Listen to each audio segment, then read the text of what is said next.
Hey everyone, welcome back to another episode of the DJ Sessions Presents the Virtual Sessions. I'm your host, Darren, and right now I'm sitting in the virtual studios in Seattle, Washington, and coming in all the way from Antigua Barbuda in the Caribbean, we have none other than Torsten Stenzel, aka York, in the studios with us today. Torsten, how's it going today? Hey man, you okay? Yeah, all good over here on the little island. Awesome. Are those some gold records that I see behind you on the wall? Oh, Whoa, hey, guess what? yeah. Well, that is actually platinum for DJ Sakin and Friends Platinum. that I made in '99. Yeah, exactly. And there would be more right Oh, here. there's more. No shameless plug there showing off at all. Awesome. Well, Congratulations it's on all it's that. my it's my studio, so I have to look at it to feel motivated to make more of those. I Well, totally understand how that goes. I'm in my office in my virtual studio, and I need to start decorating it back up again. I haven't jazzed it up. I used to have a TV over my shoulder here, and you used to be able to watch the things. I just that's put that in my living room. It's like kind of nice. cool. I got to work on it. I used to green screen, and I've done all the things over the past 16 years of doing a show like this, but it is what it is. I kind of got my targeting from the gun ranges over there now and a painting someone Exactly. gave me. But anyways, we're not here to talk about me. We're here to talk about you and what you've been up to. And for our DJ Sessions viewers that don't know who you are, we're going to ask a few questions so we can get familiar with who you are and what you've been up to. So, York, what's the story behind your artist name? Because that's not Torsten. And where does it come from? And also, we were talking pre-show a little bit. You actually produced under Torsten and York. So tell us a little bit about that and how York came to be about. Well, that's a story that dated back to the '90s, of course. My brother's name is Jörg, right? So that's Okay. that's that's the weird German spelling with the Ö, which is the O with the dots on top.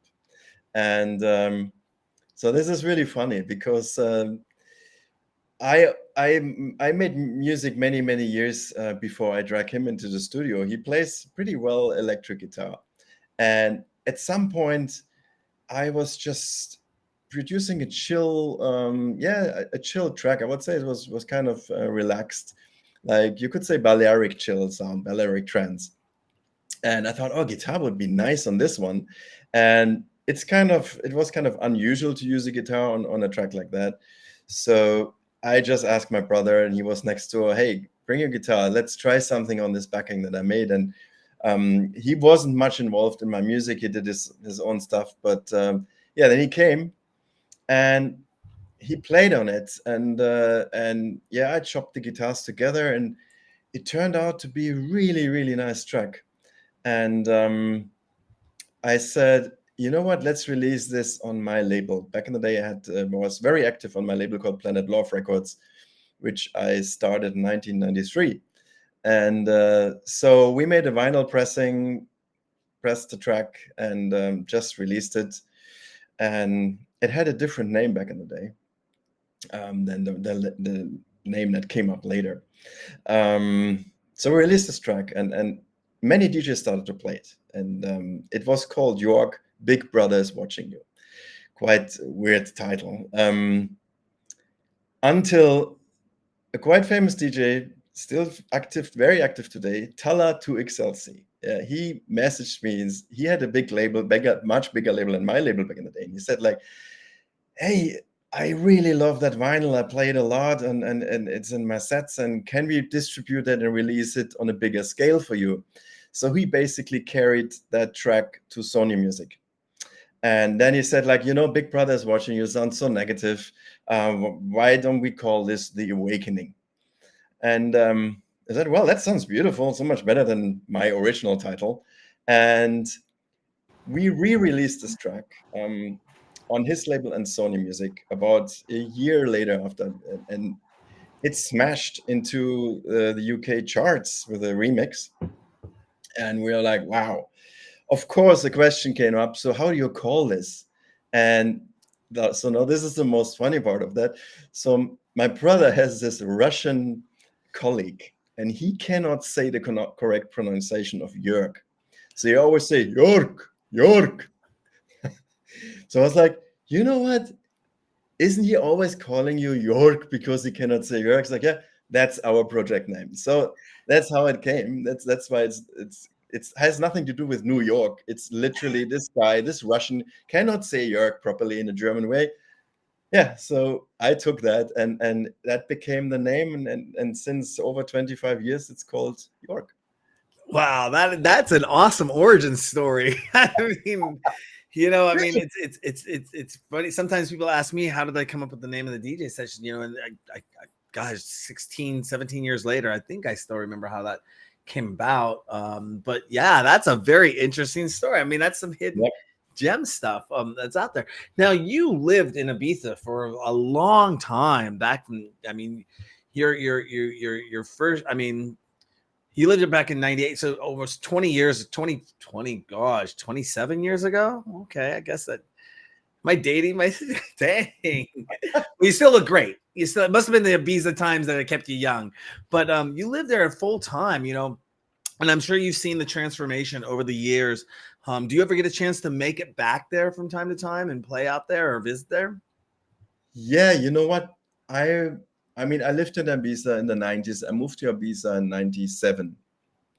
And in 97, Ibiza was not the hip place or the hip, posh, money, rich people place that it is today. And the club scene was much different too. It was way more underground. It was more, I would say, original. So I had this great luxury that I could, yeah, get to know this original Ibiza. Yeah, I do go back, and I was quite shocked because I haven't been in Ibiza for many, many years since I moved here to Antigua. And I went back there 2018. So that's about roughly 9 or 10 years after I left. Mm-hmm. And I was shocked how everything changed. I mean, it became this big marketing club, 75 euros entrance place. I was like, so I was shocked about the prices and how everything just got so big suddenly and so commercialized. Yeah, so that's definitely for me, like, and I hear now it's getting worse. I thought about going back, but it's kind of, I think it will hurt me to see it like this. Yeah, I had a chance last year for my 50th birthday, my bucket list. I was in Germany for Rave the Planet, and was there with the Riverside Studios crew on their bus, on their truck, their double decker nightclub truck. If you know about Rave the Nice. Planet, I'm sure you know about Love Parade and all that fun stuff. It was crazy, and I was this close to going to Ibiza for just to kill that bucket list, but it was just going to be the timing and getting back to the States and all that and stuff was going to be a little bit expensive for me. So I was like, I'll go another time, but definitely want to visit there. What would be, I mean, I guess it was a long time ago. Was there a favorite spot that you'd like to go when you were there that is still there or is non-existent, or something you would remember that was like, wow, I wish this was still there? Or because of the commercialism and taking it over, is it all, Right. like you said, changed and gone? Well, I mean, what I loved about Ibiza was always that it has this wide variety of music, and you could literally listen from deep house, classic house, soulful house music to techno or Mm-hmm. trance, everything. So every genre you like, you or minimal back in the day, you will find the right club. And of course, in the 90s, it was a bit more free, and it was all a little bit less organized. So for me, there was this one place called Kilometro Cinco, which is KM5. I think it's closed or has been sold, but that was for me the classic place, no entrance, a small dance floor, and the DJ back in the day playing a wide area from cool progressive house stuff to even mashups with some pop music, and KM5 was for me like the to place, where you have a glass of wine, you listen to nice music, and it's like a big garden outside, and it was just a lovely place. And then, of course, that was more during the week, and then on the weekends, I really like to go to space, the original space, which does not exist anymore. That had this huge outside area, and I've seen Carl Cox there, and Sven Fate, not to forget about some big techno DJs also, and that were two really good, really interesting places. And of course, to chill, there was Satrincha, which is where John Satrincha was playing, and where you heard the best chill out music. The ultimate classics from Ibiza were played there, and people half naked dancing there and stuff like that. So it was. They closed it actually down, forever, because the new government doesn't allow music, or they changed some laws, and so there's no music allowed anymore. So they killed this little gem, sadly. There's more places, but I've been back to the BBC festival in San Antonio in 2018. Yeah, so that was a very long answer, of course, as usual. Oh, I don't hear you anymore. I'm sorry. That was very interesting to hear about. No, it's great to hear that information. Sometimes I mute my mic when there's a fire engine or something going by, and I forget to turn it back on. But no, I mean, sometimes I'm talking with people that are new in the industry, 2-3 years. Sometimes I'm talking with people who've been in the industry for 30 plus years. Geez, no, I mean, 30. Wow, 89. You said. So Yeah. I was okay. I was only 15 years old, but you're still looking young. It's all good. Yeah, I mean,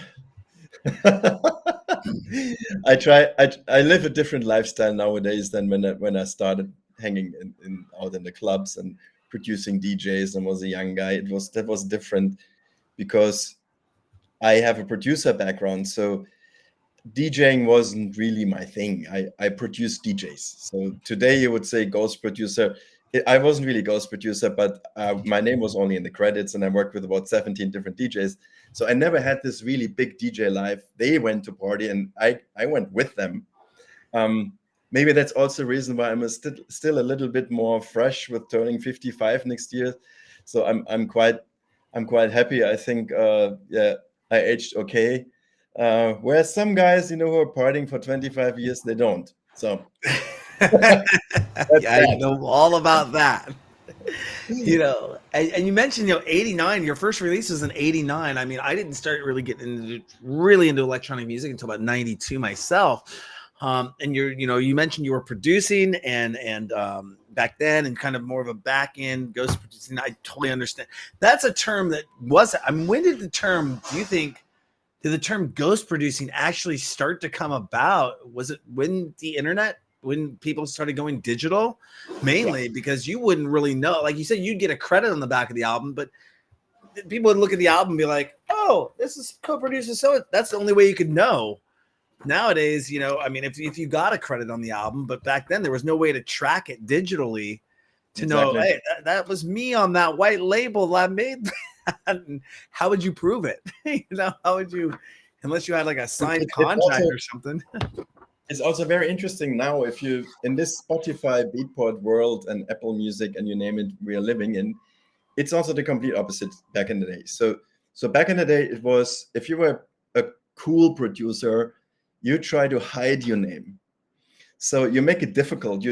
I have about 15 or 16 different names. So I use all the time different names on records. So even if you find the record, the vinyl, and you turn it around, you read like Jack Daniels, which is a random name because I like Jack Daniels, and I just used this name for some house stuff. And there's lots of other names that I used, and so it was the opposite of today, because I think the difference was that the music was the most important and not the person. So now it's swapped. Now it's kind of, oh, you want to see who's that person behind it, who's that name. You want to have your name on it, or you want to slap your name on it so everybody knows, oh, that's Jörg, or Torsten did this, or whatever. So it's a bit of a different scenario. Yeah, I can totally understand that anonymity of keeping yourself. I mean, I do research and have my assistants doing research on DJs, producers all the time. And, you know, you'll come across, sometimes you'll get into their discographies and stuff, and you'll see 20 different names. You know, I just recently contacted somebody and they were like, I don't use that name anymore. That's the name of my label. But the way it's listed everywhere, that's actually a Right, DJ producer. And it's like, no, it's in my label. This is who I actually am. And I was like, oh, okay, cool. You know, you never know who you deal with aliases, but you know, and sometimes people want to rebrand too, and you know, they don't want to mix the waters and muddy the waters. I can totally understand that. You know, since 1989, all the stuff you've ever produced, and I know this is, I get this kind of similar question myself when doing the shows. If you had to choose out of the list of the productions you've done so far, which one of those stands out to you the most, and why does it stand out to you the most? Oh, well, there's of course the songs that, yeah, chase me all my life, or the tracks that I made that chase me all my life. I mean, I can't. There's of course some tracks like On the Beach, for instance. So York on the Beach was for me a massive game changer, because after that, I mean, we played the BBC Pop of the Tops. Suddenly, oh, there's a cat. That's Which Doja the Disco Cat. He's our mascot. He's my cool. cat. But my cat hates music, so once she's in the room and I turn on the speakers, she runs away. Anyways, so On the Beach is for me, of course, maybe not my favorite track that I ever made or mixed, but it started to change everything for York once that released. Um, so I would definitely say On the Beach was for me a game changer, and it went through in the last 25 years through endless process of mixes and different covers, and people covered it and other people found it, and many people think that I wrote the track, but the track is from Chris Rea. So that was definitely for me an outstanding track, particular as York. And yeah, then there's other tracks that I'm proud of. For instance, Taucher, Ayla, where back in the day, you know, we always tried to, or I tried to do new sounds, find new sounds, don't use the same stuff. And I remember Ayla was very clearly the Taucher remix, which I made with DJ Taucher back in the days. That was for me the first time that a saw, you just in a saw on the synthesizer. That's basically this. You, there was a first track that really used that kind of sound, and it was very simple because I just pulled my Nord lead and just programmed it like that, very simple. And we used it and it sounded fantastic. We're like, wow, that sounds so different. And Mm-hmm. that record really, and that sound changed the demographic or demoscopic of some dance genre, because after that we had LSDJ, we had all kind of producers taking this sound that I used the first time and make huge hits out of it. There's countless hits, and until today I hear this sound in Armin van Buuren records or Tiesto or whoever, even in mainstream area. And I can clearly say I was the first one who used that sound. And of course, that was a pioneer, or you can say, okay, I was a pioneer with that. That's for me outstanding, and that makes me proud. Well, you know, you've gotten kind of an accolade of being labeled as one of the godfathers of trance. You know, a nice little accolade there by Ruben Daron, calling you the godfather of melodic. You know, having somebody do that, I mean, to me, it would be like somebody coming and saying, Darren, you are the king of live streaming DJs live. You started this before anyone was doing it. To have, or somebody would come along and look at my history, and if somebody came along and said, dude, you've been holding this down for 16 years. And I'm like, yeah, but I've been in the industry for 35. You know? But I mean, that would be just such an honor, you know, to see that. And then, like you said, hearing something that you kind of developed and went, you know, that other artists are starting to use. Even is do you still hear it today? Is that still a sound you're hearing today and in current stuff? Yeah. Um, Awesome. Where's the weirdest place you've ever heard one of your tracks play before? That was when I changed my tires, and I went to tire place. There was an Ibiza back in the day, so I'm changing my tires. I'm driving the car inside. They're lifting the car up. The radio's running, and suddenly on the beach is playing my version on the radio while they're changing my tires on the Ibiza radio, and I found it pretty cool. So I was just smiling. I didn't say anything, but I remember till today that moment. Yeah, when they went like, woo, woo, woo, woo, take the tires off, and then I was like, okay, that's cool. That's awesome. You know, it's always great to hear people talk about where the most interesting place they've ever heard their tracks, and you get some. They're like, nobody's ever asked me that before. Like, I've never, you know, it's in your head, but the public doesn't know. Like, where is the most interesting place that they've heard tracks from? Well, you know, now you're still DJing, you're still playing out, correct? Yeah, you know what? Is it more production now and less playing out? No, it's a good balance. I mean, I DJ more than before now because for me, it's just I enjoy it, and it's just pure enjoyment because since I produced back in the day only DJs, and I was always the guy in the background. I was going with them sometimes. I never had this. I played live for many times, but yeah, I also enjoyed that, big festivals and stuff like that. But I never had this DJ experience that I can play any record and see how the people are reacting, and you know, and just do that, and or take a brand new track that nobody knows and just throw it in. So that is for me a new feeling, and in my late years now, I like to do it. So I'm not playing like crazy amount of shows, but I really enjoy playing shows and yeah, mixing old stuff with new stuff and unreleased things, and just try to give everyone a pleasant experience. And do you often, I mean, obviously, I would assume you often play your own music in your sets if you're playing it out there. What's your latest release you have right now? And you know, do you have multiple versions of it that you play to test on crowds, or do you use the Yeah, crowd as a petri dish litmus test to see how well yeah, it's well, doing in that's different of course. environments?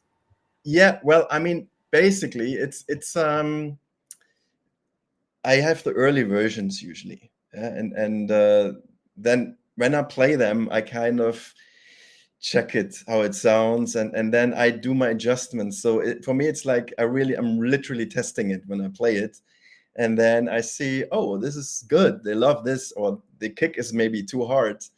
And yeah, for instance, I did a cover of the Milky Way, Aurora Borealis, which is for me one of the biggest classics ever in the trance area, early trance area, you have to say too, because that's early 90s when trance was not popular at all.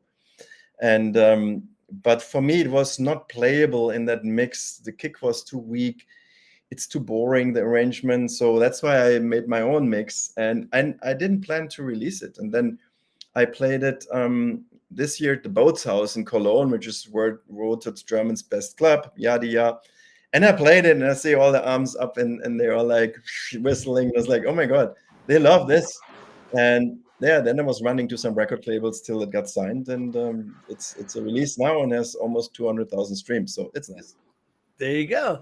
You know, what's an essential track right now that's out that you are including in everything that's not one of your own tracks that you say, this is going to be hot for the summer, this is hot right now, or this is what people should be listening to. It's not one of your own. No shameless plugs here. There, now you got me on the spot because I would have to go actually in my library and look, but because I'm so bad with names. But I can in general say there's certain producers from Anjuna where I can say they always deliver top quality, and yeah, it's even above and beyond. For me, for instance, Above and Beyond delivers always that fine line of vocal trance, which is not cheesy and doesn't sound cheap. So they have this high quality, but still the energy. And there's, I think, very little people who can actually, because if it's typical uplifting with this hammering loud bass drum way too loud, and then there's a breakdown, the angelic vocal starts, and then the hammering sequences start again. That is something Above and Beyond does better than anyone else. And yeah, that's why I usually or play very often their tracks, for instance. Yeah, I would name them. That's we just had it in June weekend here in Seattle at one of our nightclubs. Like all the clubs kind of do this June tribute. I think they might have just been here or something was going on. Probably an AGBT tour was going on. And they usually do that the weekend of before the big events happen. It's awesome.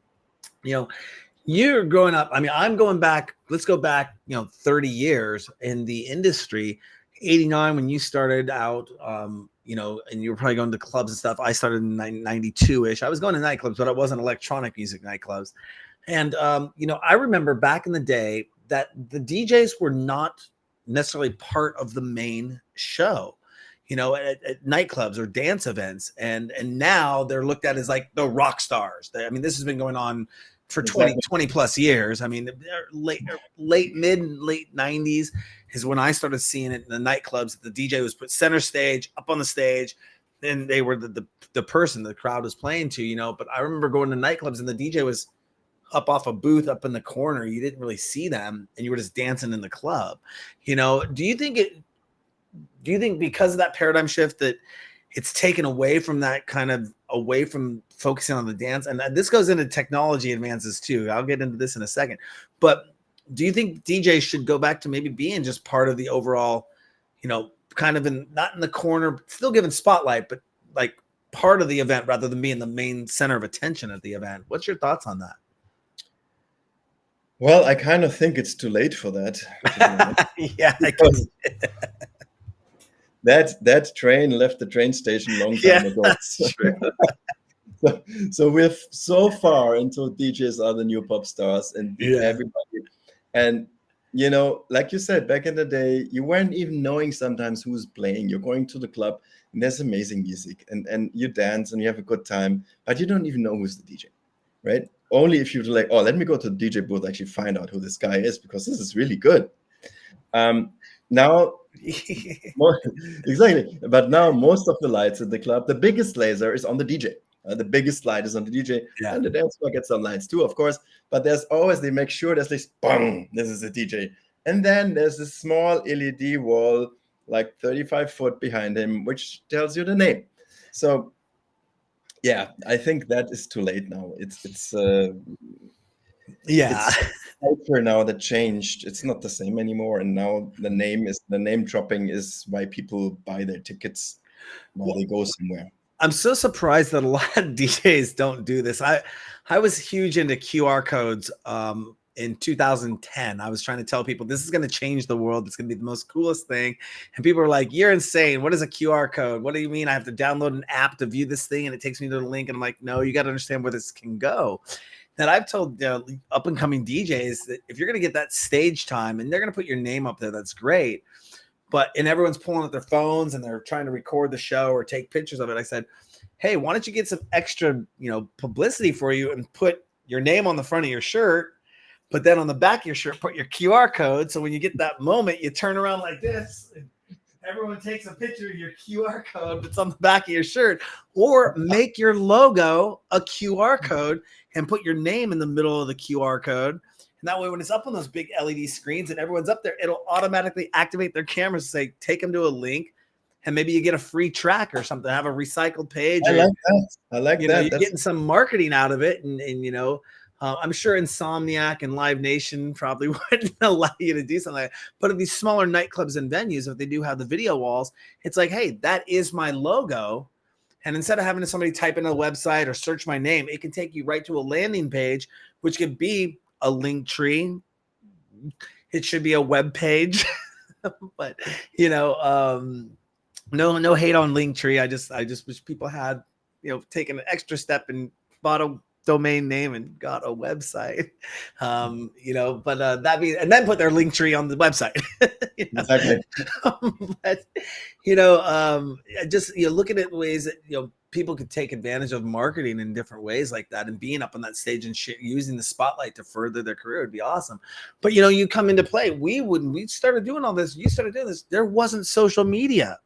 It was truly an underground kind of chasm, unless you got the flyer or knew the phone number to call or knew where to go. And those flyers, they only printed out so many, because printing 4-color flyers back in the day wasn't an inexpensive thing. You weren't going to put out a 5-cent copy on a black and white piece of paper, and put it in your local music store. Or you'd have to know the person at the music store and say, hey, when somebody comes in and asks them, this is the telephone number you call. Because there were no websites, there were no Google Maps, it wasn't out there. So, in the advent of technology moving forward and making it so fast, and what is your take on, people in the audience now doing this?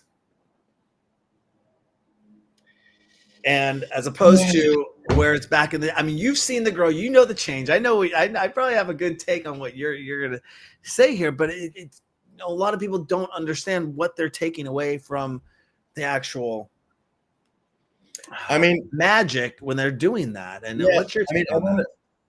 Yeah, first of all, that QR idea, Darren, that's a brilliant idea, to project that in the back. I like that. That's great. Particular for this always online generation, always on the phone generation.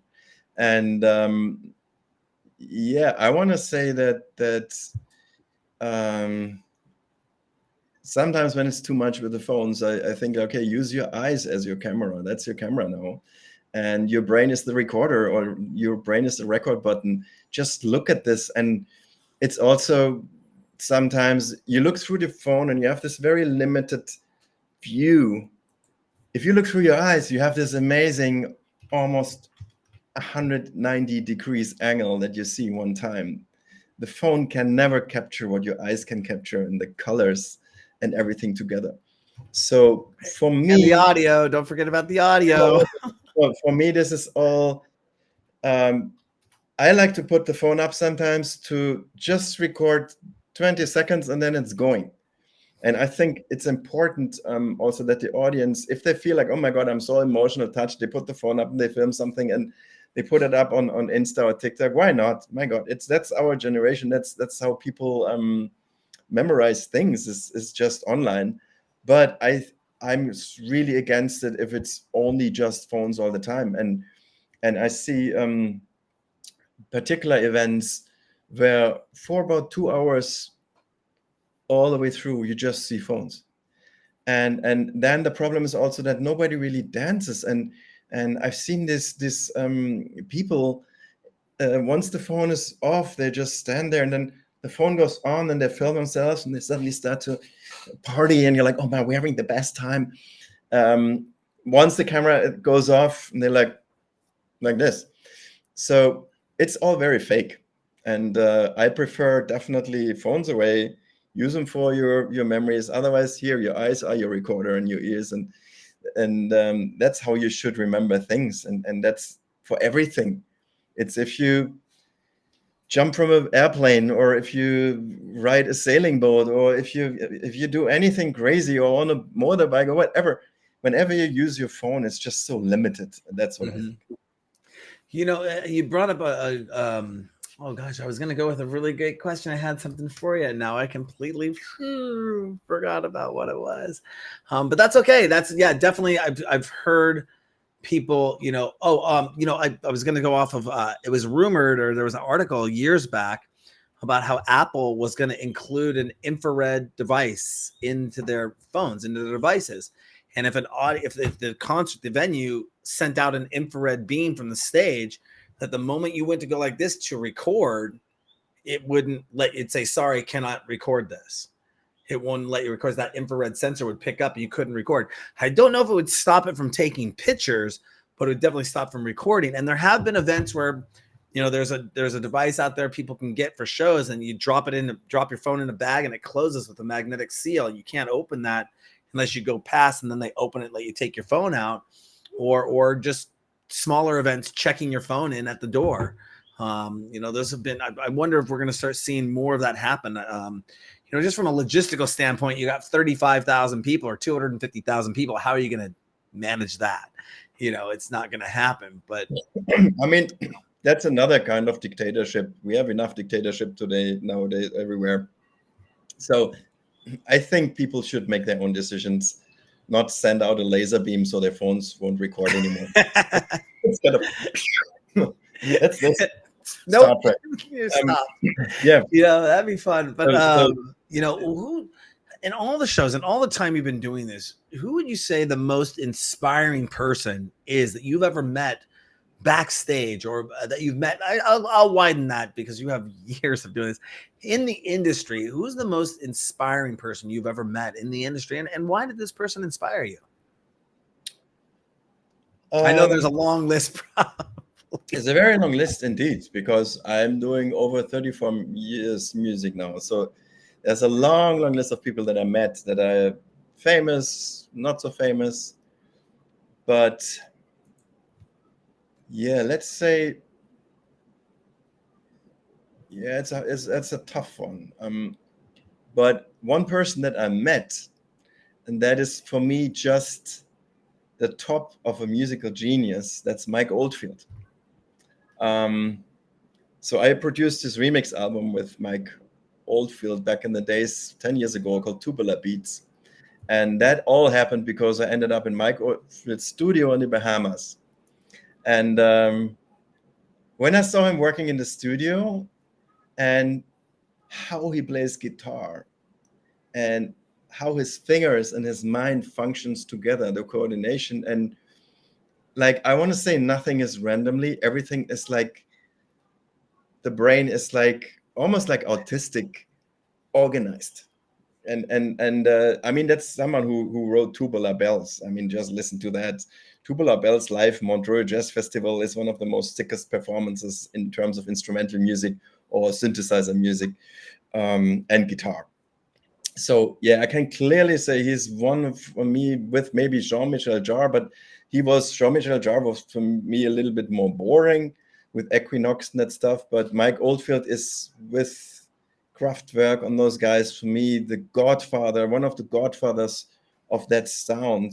Of course, Pink Floyd I would have to name too, but the only one I met personally is Mike. And yeah, I would say that was wow, mind-blowing. And just his skills. I was impressed by his skills. Awesome. Yeah, I've met countless people over the years. That would be a hard one for me to answer as well. But it's always, I think it's always awesome. I've had one person I've always wanted to get on the show. Always. And I've been knocking on the doors for years. We're working up to it. It'll happen. I know it will. Who's that? Mr. Cox. Would love to just sit down with Carl for a moment, and even if I got 10 minutes of his time. Funny story is, I had, before the DJ session started in 2009, I was doing another series, a broadcast series called ITV Nightlife, and I was at Winter Music Conference in 2009. This is where I met Dave Dresden. I met a whole slew of artists, and it was funny because Dave Dresden was the first ever kind of celebrity guest I had on my show. That he played in my bedroom, for crying out loud, when we first started the live streaming portion of the DJ sessions up. But I was at Winter Music Conference 2009, and I was there mainly because the press person who manages Dave and Carl had set up this event, and I had this opportunity.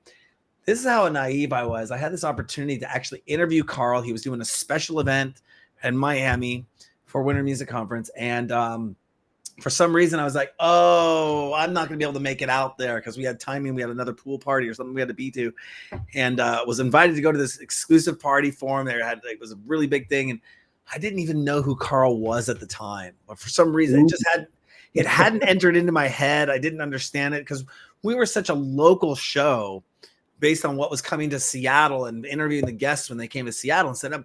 I hadn't looked at it from a national or international perspective at that time. Had I known back then, I would have had Carl on my show back in 2009, and that would have been kind of cool to have in the archives. But still meeting so many people backstage, and it's so awesome because you really get to meet people in a different light, especially now that we transformed and doing the interviews like what we do now. I don't have just 5 minutes behind the stage, to ask some puff piece questions, and they can't get it into detail. Plus they're tired from touring. They got to prepare for their set. They haven't eaten dinner, this way I can talk with artists, talk with guests, get a really nice intimate interview with them. It's really awesome. Again, thank you for being here, first of all. But yeah, that would be a hard question for me to ask who's been the most inspiring person that I've met. But, going to production, looking at what's happened in the industry over the years, what do you think the most important thing a record label should do for their artists that they represent? And in the industry as a whole, are they doing a good job with that? All right. That's a very good question. But here's a very quick one. Carl Cox is one of the most humblest guys that I ever met. Yes. And I met him in 94 when he was not this #1 superstar. And his mix album was the first album ever released that was on my label. So I released his first album in Germany, so I met him one time, and it was really nice. Okay, so now to your question, I just had to say that because he's really a nice guy, and also he's the only one who mixes 5 records in the same time, and it still sounds good. Okay, so your question was, what's the most important thing that record labels should do for their artists? And are they doing a good job with that as a whole? Well, I mean, I think what the record label should do is basically let the artists be more artist and more musician, and then take over a lot of that stuff, I call it, promotion stuff. And it starts with, little clips or teasers and all that stuff that you can use on socials. I think labels are a little bit too lazy, so they should put more effort in that. Just to help your artist or help your DJ or help your track to evolve. Just do a bit more there than just designing a artwork, and then you tell the DJ or the singer, okay, you have to do this Insta, that story, that don't forget about, then put your beatport chart. So I always feel like you have to do almost all the work for the record label and the music. So, and being this. So that's very small that they do for a very big chunk of royalties. Mm-hmm. Yeah, we were looking at toying with the idea of opening up a label a few years ago. And it was there and I was interested. I just didn't know what genre I wanted to go. I'm not a label owner. I mean, first and foremost, I'm an executive producer. Second of all, I'm a video guy. Third of all, I'm hosting my own show. And then, I run 2 other companies as well. But, throwing a label on that and then trying to do the A&R and trying to listen to tracks and what sound are we going to be like and managing deals and putting all that together. It's like, I don't want to do that. We just did launch a music section on our site, not a music store. And we want to collaborate with artists such as like yourself and list their tracks on the site. But we don't want to get into any of the royalties. It would take a link, and if your stuff's on Apple Music or Beatport, it links you off there and lets you take care of it over there. That's the most clever thing you can. Yeah, we don't want to be. We just want to feature and say, oh, something new by York is up on the site. Check it out, or something new by Torsten is up on the site. Whoever you release under is there, and there'd be a bio or the track or the album or the EP. But all the buy links would just take them off to the site and let them go somewhere else. We're really excited about launching that. And that's kind of dipping our toe a little bit into it, but we're not a label. It's just a music section. Yeah. So that's kind of really a new exciting project that we're looking to take under. We'll talk about that off camera though. But what measures nowadays, with looking at how the internet has become obviously ingrained in our lives, social media has become ingrained in our lives, what measures do you take to actively promote yourself or your releases in your career? And do you think that solid PR is an important asset for DJs / producers to have? I mean, how important can you go from here being yourself and self promotions as opposed to hiring somebody to, like a label, you said, take on that job and responsibility? How important is that? Massive. I think it's massive. Mhm. I mean, all those DJs who are like super huge have massive teams behind them on Yeah. the sides and agencies. It's not. It's just a team working behind them that you never see. And I think it's more important now than even back in the day, because we have way more artists now. Since you only need a laptop and Ableton and you can produce a track. It's not like in 95 you need to spend 100,000 to get the minimum equipment to make a track. And now I spend $1,000 and you download some cracks and you can work and make music. So we're up against that, and that means, of course, not to mention AI music, which is on top of this, like spoiling even more the party. Um, you definitely need more PR, better PR, and all that in the future to be successful. Yeah, we're currently right now.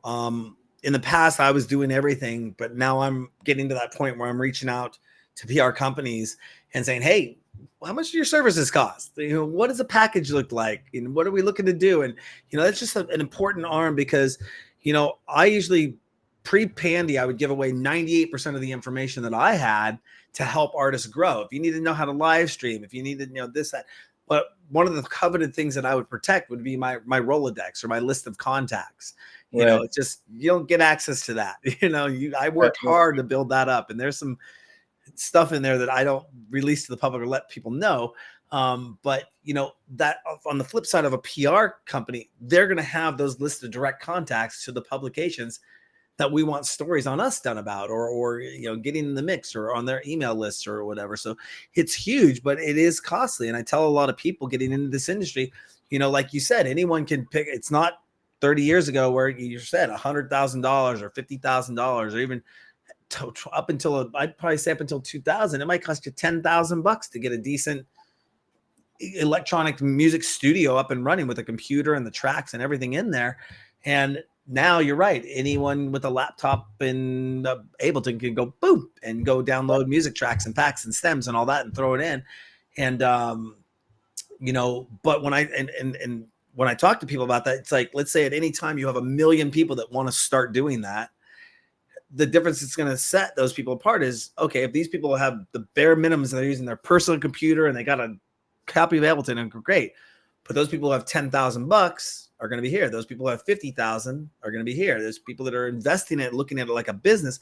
They're going to run it like a business on the back end. Even though they're artists, they're going to slowly learn that, oh, I might need to run social media campaigns. I might have to pay for some ghost producing. I might have to pay for some mastering. I might have to have a website and social media campaigns and have somebody make those. And wow, this is a business that's going to cost me, wow, just the upkeep might be $1,000 a month alone. Yep. Just to put it out, and maybe I'll see a return. Maybe I'll get some gigs. Maybe I'll get something in it. And that kind of brings me to the whole thing that I talk with you about is people getting booked based on their social media worth as opposed to their creativity worth.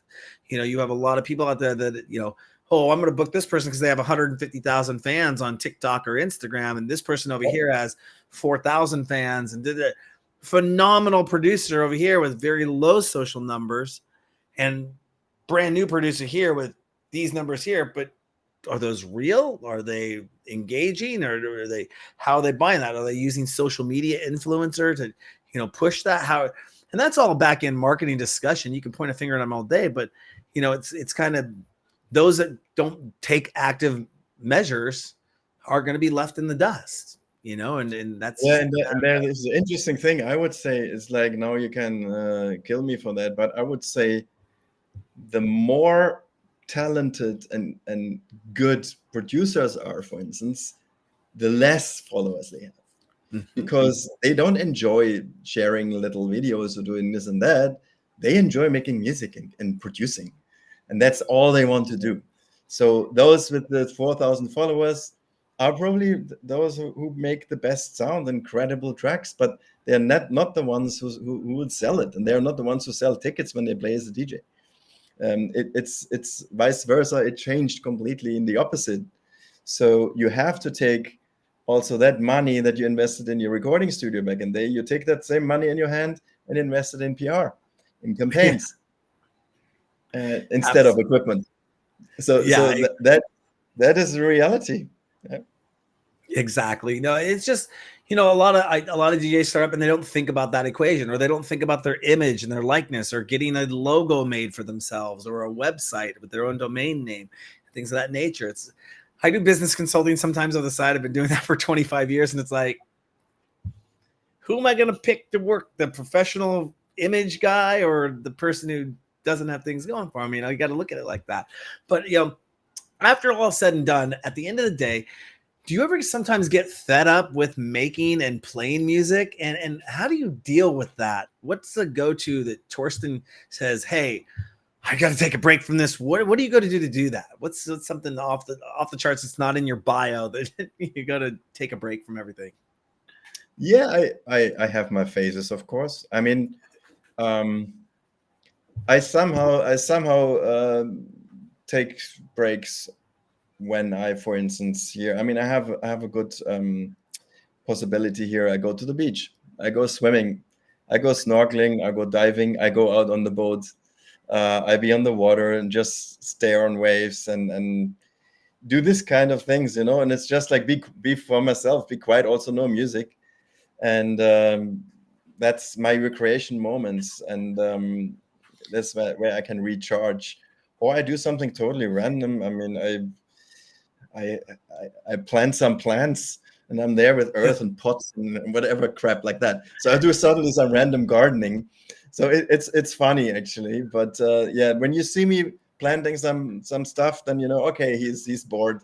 He needs a break. Mm-hmm. Hey, hold that thought right there. I'm going to be right back. I got somebody knocking on my door. I'll be right back.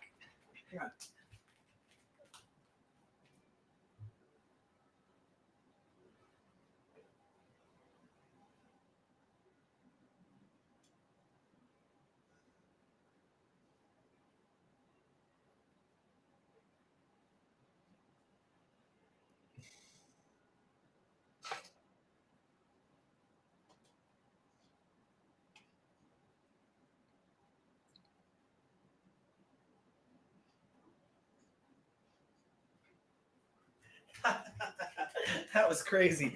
So I have a new dishwasher coming into play, and I didn't want to miss it. And then the service guys were here to load it in. I'm like, no, I've been without one for like a few weeks now, and I'm like, oh, I get my new dishwasher here. Anyways, yeah. So, oh no, I just forgot where I was at. Yeah, taking breaks. I definitely know what it's like to take a break.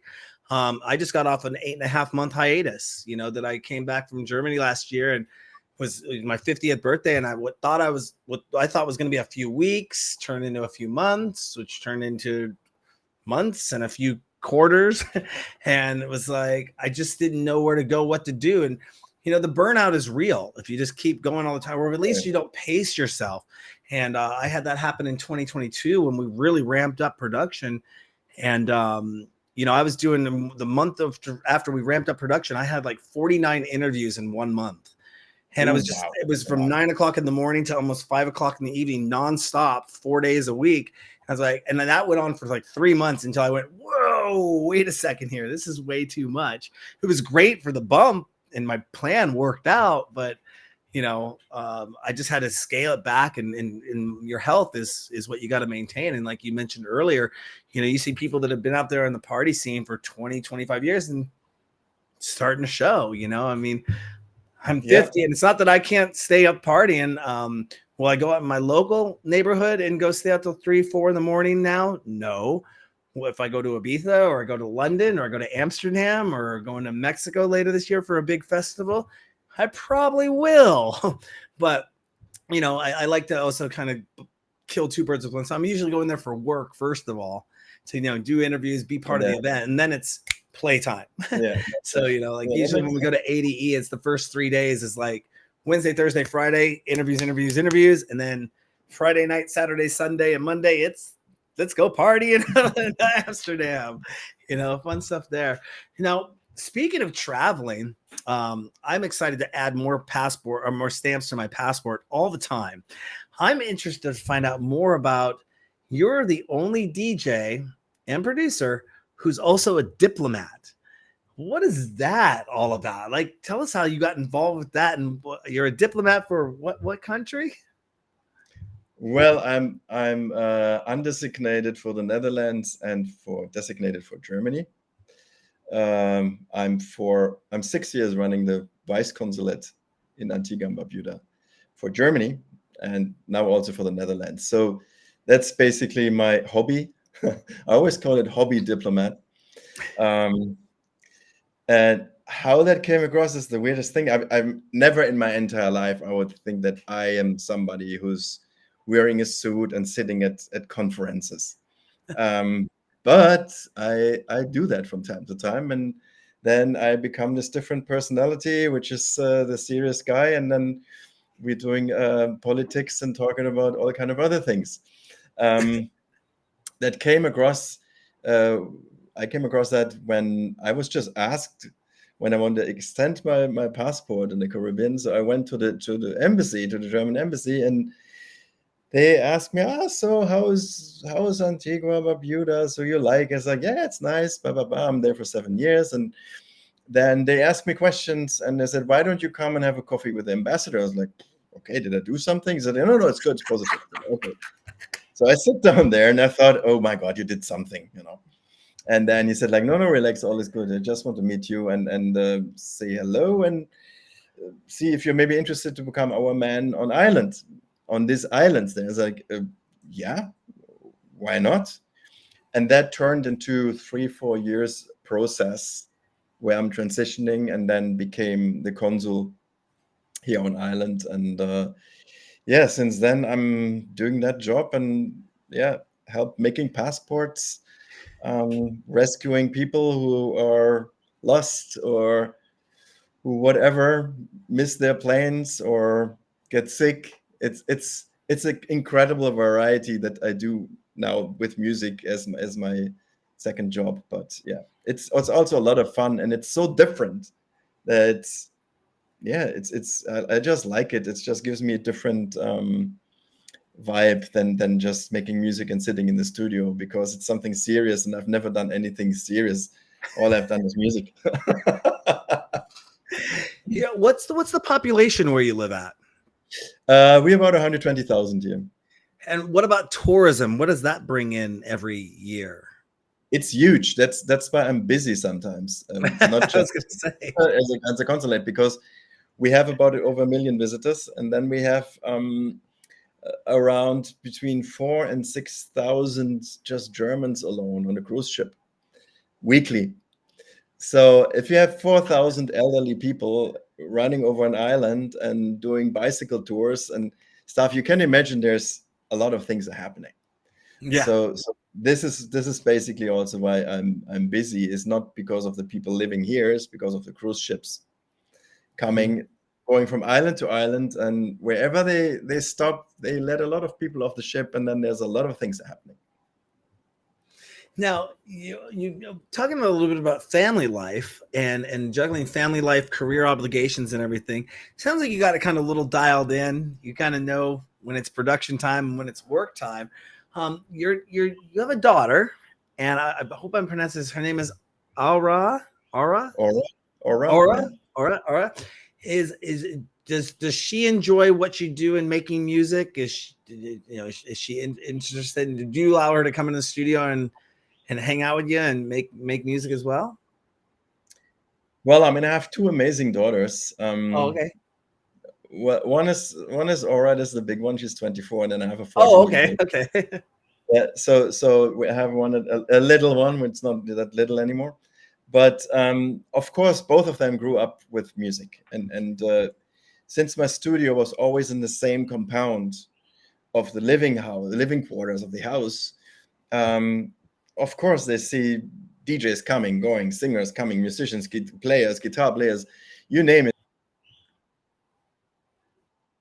And then when they're little already, they're in the studio sitting there. And this is also how my big daughter started to get into music. She just saw me doing stuff and then she started to sing a little bit in the choir. And then at some point she asked me, oh, I want to record a Rihanna cover. Can you record me? And I was like, okay. I mean, I really didn't want to do it.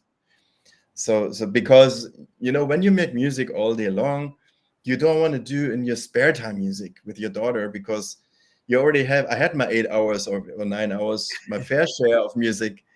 So I don't want to do another 3 hours with my daughter. But I couldn't stop it, and it went like this. And then suddenly she became, you can say, for about 10 years, my main business in terms of time, because Mhm. I was doing her in the first years music management and all these kind of things, and till she had a big hit with Panic Room and Camel Fat together, and when that went through the roof, we had management company and stuff in place, because I was on island here and I was overwhelmed with that. And a deadinger is terrible, I think. So when you try to be a father and you be a manager at the same time, it's never really a great turnout. So I gave that up, but it's tough to balance. And Mhm. yeah, now she's in England and has a new single out that's amazing, and Nice. it's called Crack. So yeah, she does her own thing, and I'm super proud. Well, we'll have to get her on the show sometime. Oh, she's great. You Yeah, will that'd love be her. awesome. We'll talk Yeah, about that off camera, but that's congratulations on that. It's awesome. Especially, that's how I kind of got into all this, is that my brothers were musicians, and this is in the 80s. And my brother, they were punk rock, and I'd say more punk rock and than anything. And my dad would buy all the music gear for them. And here you got Yamaha rack mounts and nice. synthesizers and things like this, 8-track recorders and all this. They weren't the most technical guys. So here I am at 8 years old running into the studios and grabbing these Sony manuals, these Yamaha manuals, and I'm reading them. And this is back when they weren't really well translated from Japanese into English. And you're just really just hitting buttons, trying to figure different things out. And that's where I got my kind of technical background, as I always like playing with gadgets and gizmos.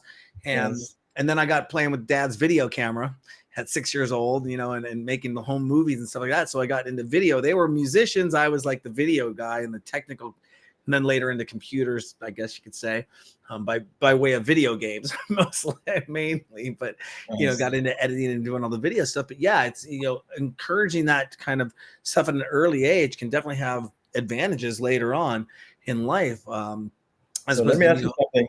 yeah, go What's ahead. what was the first computer you had Oh, okay. ever? The first computer ever that I owned, um, I don't think we had a computer, was an Amiga 2000. Okay. Okay. And yeah, I remember it was just like, it wasn't, I mean, Amiga had a really great computer line. I got it because they had video games. We didn't have a PC in the house. Well, on the Amigas, you could actually produce. They had Yes, some. yeah. I mean, but I mean, this is probably. I don't even think was I even 21 at the time when I got that. It had just come out. It was kind of a newer on the system on the market when I'd got it. But that being said, yeah, I had an Amiga 2000, and that was Okay. kind of also was a.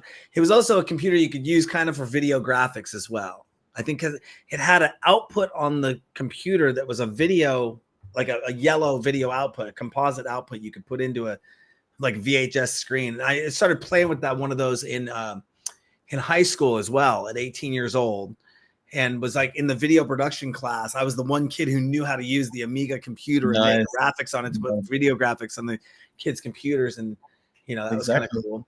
But yeah, an Amiga 2000. What about yours? I had like the very first computer was a Sinclair.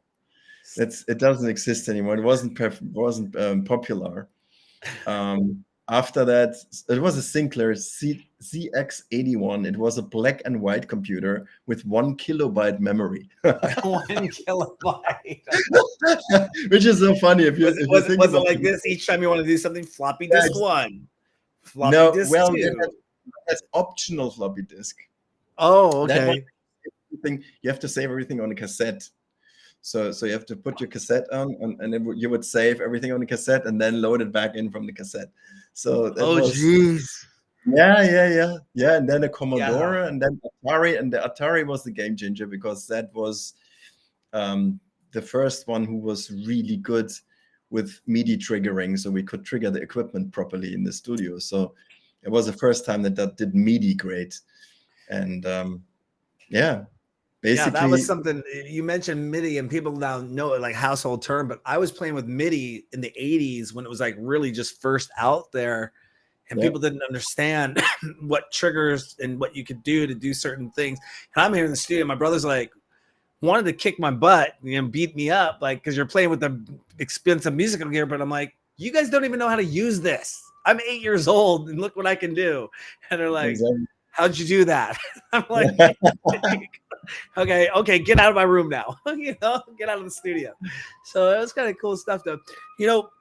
When you're not entertaining others, producing music, I know we talked a little bit about this before, but what are some of the activities you do to entertain yourself? What does Torsten do again, outside of like taking a break and not being the diplomat? What do you do to entertain yourself? Yeah, first of all, like I said, for me, the ocean, Yeah. very clearly. Being on the ocean, being on the beach. I go on long walks. I go run on the beach. I'm a dedicated coffee drinker. This is part of my ceremony. So the coffee every day is like very special. And that is my moment also when I, get into the groove. It's like when I have my coffee, and most of the times I go to a nice place. So I sit somewhere nice to have coffee. And I developed that when I lived in Ibiza, because people are like, they sit on the street in a coffee place and they watch other people walking by and they drink their coffee con leche. And it's just such a cultural thing, Mediterranean cultural thing. I think I copied that behavior because I lived there for 10 years. That's definitely not something exciting recreational, but that's what I do. People watching is something that yeah, it's just chilling and hanging out and watching things go about. I think that's something I've done a lot in nightclubs, especially when Yeah. I'm on site and I'm not there to party.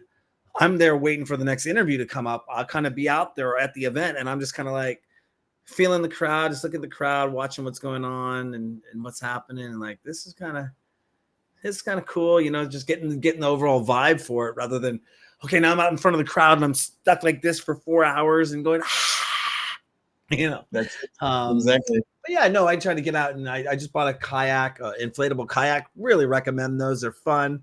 2-person kayak, get out on the lake, and that's a really fun thing to The do. water theme. That's the water theme. That's always good. Yeah, that's really fun. And then, yeah, always getting out and trying to be active when I can because I got this to worry about, make sure something's going on there. Yeah. Torsten, after being in the industry for so long, $1 million question. If somebody wrote a biography about you, what do you think the title should be? Oh, I don't know. I thought about this many, many times. At some point, I'll probably write a biography or get someone to write it because I'm not a great writer when it's not music. I don't know. It's a tough one because it would have to cover such a long time in music development, in dance music. In dance music, 30 years, it's like ages. It's like 100 years in classical music because so much stuff is happening in a short time. Mm-hmm. So I don't know, maybe trance, but with .t.r.a.n. So Nice. I like that. That's awesome. I've toyed about the idea of making a coffee table book over the years. I don't know what I'd call it. Probably same kind of thing like notes, n.o.t.s, because I have my to-do list. This is probably just only going back to, let's see if I can get a date on one of these. March of 2024.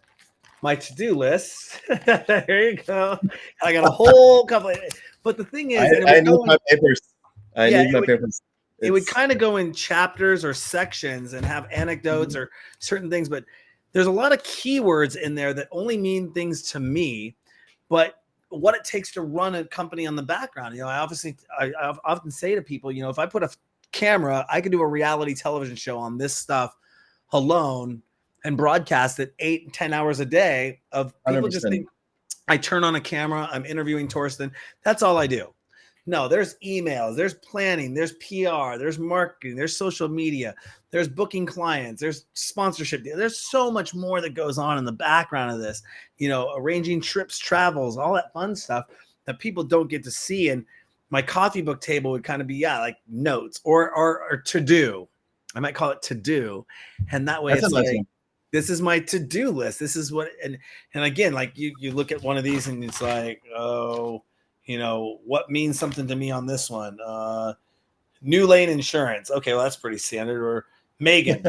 Nobody knows what Megan stands. I know what Megan stands for. I mean, this is like what's in my brain all the time. Well, yours are definitely fuller than mine. And I usually try to redo these like once a week. Now I got my phone. I do all my notes in my phone, so it's in the cloud, so I can actually add an update to it when I'm out and about. But yeah, I like having those to-do lists. What I do is I do the notes in the cloud and then the important notes on paper. Well, they say the one biggest thing though that you get, and I believe I always get this. I don't want to say it incorrectly, but it's either a release of dopamine or a release of serotonin. When you actually have something on a list and you cross it off, it's like a natural release that 100%. I did that. It's so nice to cross things off, and then after a week or whatever, you have your list and you finished everything on that list. It's so rewarding. I think it's this kind of, and I started on my post-its on the cloud to actually strike things through, instead of just deleting it. So when it strikes through, I still remember that I've done it, and I think that's rewarding. It's better than just deleting it, and it's gone. I do this. I don't strike through. I just put an X next to it, and if there's a short little something next to it, I add that on, and it's kind of like, oh, I did that, but now there's a second part to it. But I keep it very short and sweet, not like a big note. If I need to do big notes and I'm writing like a proposal, I'll just create a new note tab for it and start putting notes in that, and then come back and throw it into word processor, whatever, Word or Google Docs or whatever. But yeah, I wouldn't be anywhere without my notepads, without my to-do list. I think that's the one way to stay organized. To-do it is. They say the moment you put something down on paper, half the problem's already been solved. Or you put down, it's already been solved. You're already like, God forbid I have to leave my phone in my office and the notepads in the office, because if I wake up in the middle of the night, it's idea time, So, but awesome. Well, thank you so much for being on the show today. I really appreciate you being here. You're also going to be dropping our DJs fans an exclusive mix. Is that correct? Yes. Awesome. Definitely. Looking forward to getting that, Torsten. Definitely. Now, will that be under York, or will that be under Torsten, or will that be under a different alias? I think it will be under York, and I'll do I think I'll do a nice journey of old and new and mix it a little bit and give it a little twist here and there. But I think it will be a nice travel from the past to the future, something like that. That sounds amazing. I know a few people here that are my close personal friends that will love to hear that when we get it out there. And we're super excited because we're going to get it on our site, and we're going to get it in our virtual reality nightclub and put it in our rotation 24/7 out there and all that fun stuff. Is there anything else you want to let our DJ Sessions fans know about before we let you go? Well, I mean, follow me on Instagram. I would be happy. So I'm the one who has more than 4,000 followers. So I would be happy about that. You find me under Instagram, @it's_York. Also have a website, which is www.york-music.com. So yeah, you can follow me there, and I'm happy to interact. So, whenever you want to say something about my music or what I produce, let me know. I share it, I answer, I take my time. Here's a question I forgot to ask. If I was an up and coming young producer, do you ever work with producers? Is there something they could like, hey, I'm working on this track, and do you give insights, tips? Are there any master classes or anything that you offer as guidance to people?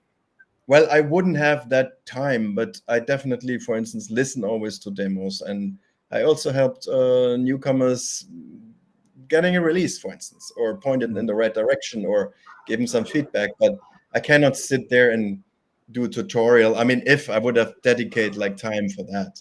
Yeah. But it's I'm open. I listen to stuff, and you can actually get me, I would say. Awesome. And one more time, that website, york-music.com. All the information there, the socials there, go hit them up. Do that fun stuff and get That's to it. york-music.com and find out more information about what Torsten is up to. Well, Exactly. on that note, we're going to go ahead and let you get back to the Caribbean, having some fun out there in the sun. It's a beautiful day here outside of the virtual studios in Seattle, Washington. Torsten, you're coming in from, let me see if I get this right, Antigua and Barbuda. Got that right? Awesome. In the Caribbean. I'm coming in from the virtual studios for the DJ sessions. Don't forget to go to our website. That's the wrong button I wanted to click. I wanted to click this one, thedjsessions.com. Check out the QR code there. We have 2,600 interviews, music, exclusive mixes, and more at thedjsessions.com. Check out our virtual reality nightclub. We got a mobile app you can download. We got the music section that's coming in. We have over 700 news stories that are published every month to our news section and more. All our socials and everything is there at thedjsessions.com. I'm Darren. That's Torsten coming in from the Caribbean in Antigua and Barbuda. I'm coming in from Seattle for the DJ sessions. And remember, on the DJ sessions, the music never stops. Yes.